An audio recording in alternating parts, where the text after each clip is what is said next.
Hello மக்களே! எல்லாரும் எப்படி இருக்கீங்க? இன்னைக்கு நம்ம என்ன வீடியோ பார்க்க போறோம்னா, 3 நாளைக்கு முன்னாடி நான் ஒரு ஷார்ட் போட்டிருந்தேன். அந்த ஷார்ட்டுக்குலாம் நெறையா பேர் கமெண்ட் பண்ணியிருந்தீங்க. அதுக்கான கொஸ்டின் ஆன்சர் வீடியோ தான் இது. அதுக்கு முன்னாடி அந்த ஷார்ட் என்னங்கிறத பார்த்துட்டு வந்துருங்க. அதுக்கப்புறம் நம்ம வீடியோக்குள்ள போலாம்.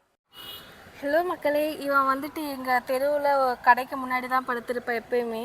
ஆனா, இவன் ரொம்ப வயசானதுனால இவனுக்கு கண்ணும் தெரியாது, காதும் கேட்காது, பல் எல்லாமே போயிடுச்சு. ரொம்பவுமே மோசமான நிலைமையில தான் இருக்கான். இப்போ நானே வந்தனாலும் என்னை உடனே கண்டுபிடிச்சி வரமாட்டான். பார்த்தோன்னே வரமாட்டான். ரொம்ப நேரம் கழிச்சு மோப்பம் பிடிச்சி தான் வருவானே தாண்டி, நம்ம பார்த்தோன்னே கூப்பிட்டாலும் அவனுக்கு கேட்காது, பார்த்தாலும் அவனுக்கு தெரியாது.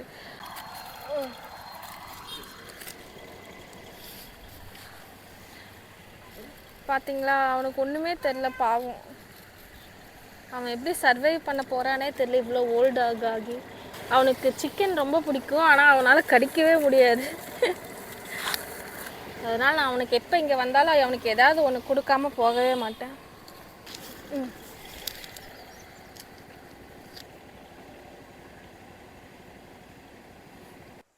எல்லாரும் ஷார்ட்டை பார்த்துட்டு வந்திருப்பீங்கன்னு நம்புகிறேன். இவ்வளோ பரபரப்பான உலகத்துலேயும் அந்த வாயில்லாத ஜீவனை பற்றி அக்கறைப்படுறதுக்கும் வருத்தப்படுறதுக்கும் ஒரு மனுஷங்க இருக்காங்கன்னு நினைக்கும் போது ரொம்பவுமே எனக்கு சந்தோஷமாக இருக்குது. ஃபர்ஸ்ட் ஆஃப் ஆல் அது என்னென்ன கொஸ்டின்ங்கிறத நான் உங்ககிட்ட சொல்லிடுறேன். அதுக்கப்புறம் லைன் பை லைனாக நான் ஆன்சர் பண்ணுறேன். நிறைய பேர் சொல்லியிருந்தீங்க, நீங்கள் அவங்கள அடாப்ட் பண்ணிக்கோங்கன்னு சொல்லியிருந்தீங்க, ஷெல்டர்லெஸ் கொடுங்க அப்படின்னு சொல்லியிருந்தீங்க. அது மட்டும் இல்லாமல் சாப்பாடு ஒரு வேளையாச்சும் கொடுங்க அப்படின்னு சொல்லியிருந்தீங்க. இதில் நான் என்னென்ன என்னால் பண்ண முடியும், என்னென்ன என்னால் பண்ண முடியாது, அதுக்கான ரீசன் என்னங்கிறதையும் நான் உங்கள்கிட்ட சொல்லிடுறேன். ஃபர்ஸ்ட் ஆஃப் ஆல் நாங்கள் வாடகை வீட்டில் தான் இருக்கோம். இங்கே ஆல்ரெடி டாக் வளர்க்குறது வாடகை வீட்டில் எவ்வளோ கஷ்டங்கிறது உங்களுக்கே தெரியும். வாடகை வீட்டில் ஒரு நாய் வச்சுருக்கிறதே பெரிய விஷயம். இல்லை நாங்கள் 2 நாய் வச்சுருக்கோம். இல்லை 3rd நாய் உள்ளே கொண்டு வந்தோன்னா அது இன்னுமே பெரிய ப்ராப்ளம் ஆகும், வீடு கிடைக்கிறதுலையும் வீட்டில் இருக்கிறதுலையும். நெக்ஸ்ட்டு எங்கள் வீட்டில் இருக்க 2 பெட்ஸுமே இன்னொரு நாயை கண்டிப்பாக அக்செப்ட் பண்ணிக்க மாட்டாங்கன்னு எனக்கு தெளிவாக தெரியும். ஏன்னா இதுக்கு எனக்கு பெரிய அனுபவமே இருக்குது. எங்கள் வீட்டு பக்கத்தில் இருந்தவங்க அவங்க நாயை வளர்த்து அப்படியே அபாண்டன் பண்ணிட்டு போயிட்டாங்க. அதுக்கப்புறம் சரி சாப்பாடு கொடுப்போமேன்னு காம்பவுண்டுக்குள்ளே கூப்பிட்டேன். அவங்க 2 பேரும் சேர்ந்து அந்த நாயை துரத்தி அடிச்சுட்டாங்க. அதுக்கப்புறத்துலேருந்து நான் வெளியே வச்சு தான் அவங்களுக்கு எதுவாக இருந்தாலும் பண்ணுறேனே. அவங்க 3வது பர்சனை அக்செப்டே பண்ணிக்க மாட்டாங்க. அது ஒரு பெரிய ரீசன். 3rd ரீசன் பார்த்தீங்கன்னா, நிறைய கவர்மெண்ட் ஷெல்டர்ஸ்க்கு நாங்கள் கால் பண்ணி பார்த்தோம். யாருமே ரெஸ்பாண்ட் பண்ணலை. அவங்க அவ்வளோ அலட்சியமாக அதெல்லாம் இல்லைங்க, இதெல்லாம் இல்லைங்க, இல்லை இந்த நம்பர் இல்லைங்க அப்படின்ற மாதிரி சொல்லும்போது இவங்ககிட்டலாம் கொண்டு போய் நாயை விடவும் முடியாது, இன்னொன்று அவங்க எடுத்துக்கவும் கிடையாது. எக்ஸாம்பிள் சொல்கிறேன். இப்போ நான் ஒரு பெண் நாய் எடுத்திருக்கேன் இல்லையா, அந்த நாய் நான் எதை நம்பி எடுத்தேன்னா, சரி கவர்மெண்ட் ஹாஸ்பிட்டல் இருக்கே நம்ம போய் குடும்ப கட்டுப்பாடு பண்ணிக்கலாம்னு சொல்லி தான் நான் அந்த நாயை எடுத்தேன். இப்போ ஒரு வருஷத்துக்கு முன்னாடி போன ஏப்ரலில் நான் போய் கொடுத்துட்டு வந்தேன், இந்த மாதிரி என்னோடய டாகுக்கு குடும்ப கட்டுப்பாடு பண்ணணுங்க அப்படின்னு.